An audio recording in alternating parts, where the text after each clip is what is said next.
अस्सलाम वालेकुम prep class. आज आप करेंगे तलाश कीजिए और लिखिए। ये देखिए उन्होंने आपको बहुत सारे हरूफ दिए हैं। आप यहाँ से देखिए इस बॉक्स के अंदर।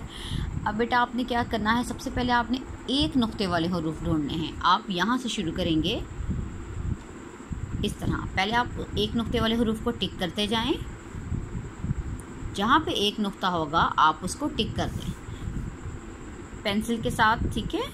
इस तरह से आप टिक कर लें। आप खुद ढूंढें और वो सारे हरूफ आप यहाँ पर लिख दें। उसके बाद आप इनको इरेज कर लें। उसके बाद बेटा आप दो नुक्तों वाले हरूफ ढूंढें, जैसे कि ये, या इसको आप सर्कल कर लें ताकि आपको याद रहे। इस तरह से आप ढूंढते जाएं। दो नुक्तों वाले, जिसके ऊपर दो नुक्ते हों, उसको आपने यहाँ लिखना है बेटा। उसके बाद आपने लिखने हैं तीन नुक्तों वाले हरूफ। आप खुद ढूंढे तीन नुक्तों वाले, एक मैं ढूंढूंगी, ये 1 2 3।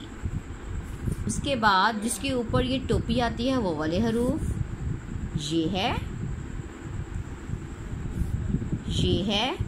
इस तरह से आप और भी ढूंढे जिसके ऊपर टोपी आ रही है, वो वाले हरूफ आप यहाँ लिखें। बगैर नुक्ते वाले हरूफ, ऐसे हरूफ ढूंढिए जिन पे कोई भी नुक्ता नहीं। दाल पे कोई नुक्ता नहीं, अलिफ पे कोई नुक्ता नहीं, आ पे कोई नुक्ता नहीं। इस तरह से ख पे कोई नुक्ता नहीं, ह पे कोई नुक्ता नहीं, स पे कोई नुक्ता नहीं।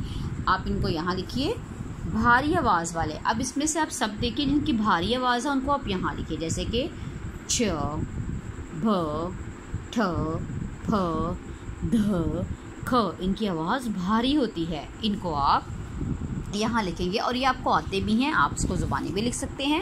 ये बहुत खूबसूरत लिखाई के अंदर आप ये करेंगे और इसकी तस्वीर मुझे आप व्हाट्सएप करेंगे, ठीक है। इसकी वीडियो नहीं बल्कि इसकी तस्वीर मुझे व्हाट्सएप करें।